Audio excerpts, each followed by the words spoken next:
Welcome to Mesa Family History. Today we're going to be learning about adding children to the family tree. I'm going to be adding children to ZBT Holrath. We've started here in her pedigree view, and it is possible to add children right here under this down arrow. However, I would not recommend it because it doesn't give us enough power or information to add children as easily as going into the person page. So I will click on ZBT Holrath and click on her blue name up here in order to get into her person page.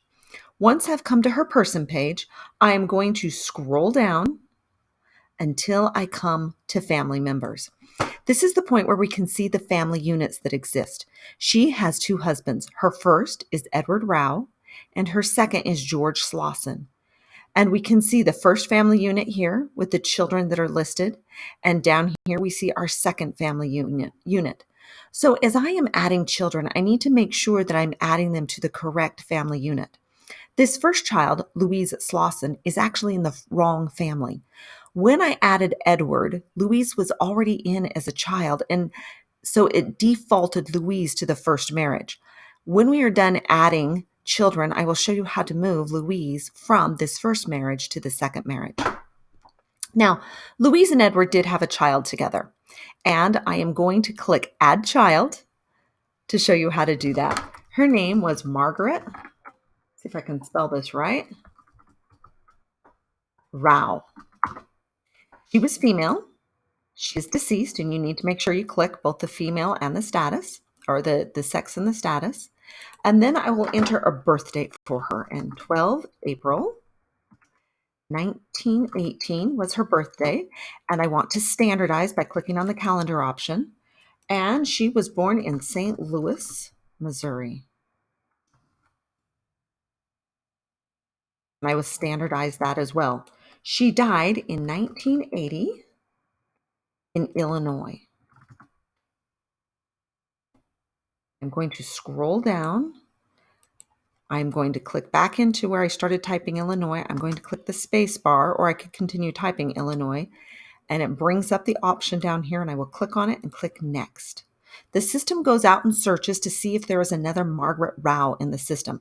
And there is, and her parents are Edward and ZB. So I know I have the same person. Now, I have more information in my records than they have in this new person. I'm still going to add the match, but I will later go back and add her exact birth date. And I actually have her exact death date. And I will add sources and I will complete this individual. But for now, I'm just going to add the match that already exists in FamilySearch. So Margaret has been added to the correct marriage. I'm going to go ahead and click this up arrow so I can close that children's box. And I'm going to come down to the second family unit with George and ZB. I'm going to click the down arrow, which allows me to add a child in this position. This person is Helen Violet. I want to make sure I capitalize the first of every name so that if there is not a match, it shows up nicely in the system. Slauson, once again, I need to choose a sex. She is female and she is deceased. And her birth date is 1933. I'm going to standardize, and her birthplace was Wood River, Illinois. And I'm going to have to scroll down one more time, click in behind the Illinois, click the space bar, and come down and standardize. She died in 2006. I standardize in Stone Fort, Illinois, and it has selected it for me. I will click Next. Once again, it's searching the system, and it does come back with another match. Now, we have the same birth year and the same birth year, same location for her birth, her death, the same year and the same location, and I do know that she married a Geg, so I do know I have the same person. So I will go and add her. Once again, I have her middle name. I will go and add more information that I have after I've added her to the family tree. So I will click Add Match. So I now have Helen under the correct individual or the correct family unit, but I still have Louise under the wrong family unit. So I want to move Louise. There are a couple of options for moving, but I'm going to show you what I think is the simplest in this situation. We'll do another lesson on editing relationships in which I show you more ways to do this, but for now we'll show you the simplest. So George Slauson should be her father. We can see her last name is Slauson. We can see that she was born in 1934. ZB married George in 1928. So we can see that she does belong to the second marriage. Also, I have census records and other records to show, birth records, that she does indeed belong in the second marriage. So I'm going to move her. Her father is the only inaccurate person here. So what I'm going to do is just switch fathers.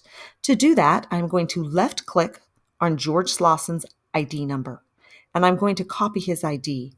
Then I'm going to come next to Louise, and you'll see there is the Edit Relationship button over here that has the pencil in the little square, and I'm going to click that. It will bring up her relationships, the parent-child relationships. It has her father is Edward, her mother is ZB, and then her. I'm just wanting to replace her father, so I will click Replace. I have to come down here and check I've reviewed the relationships, which I have done, and then I'm going to replace the person. When this card comes up, I just want to replace by ID because I've already copied that ID number. I'm going to hit Control V to paste in that number, and then I will hit Next. And it brings up George Slauson, and this is our George Slauson, we can see, because the spouse is ZB. And I will add the match. The reason is that this child, Luis, belongs to the second marriage. Her father is George Slauson. I will hit Replace. Now we see that under Edward and ZB, we only have Margaret, and then I'm going to close the child there to make this neater, and I can see under George and ZB, we have now Helen and Louise. That's all we will cover for adding children to the family tree. Good luck.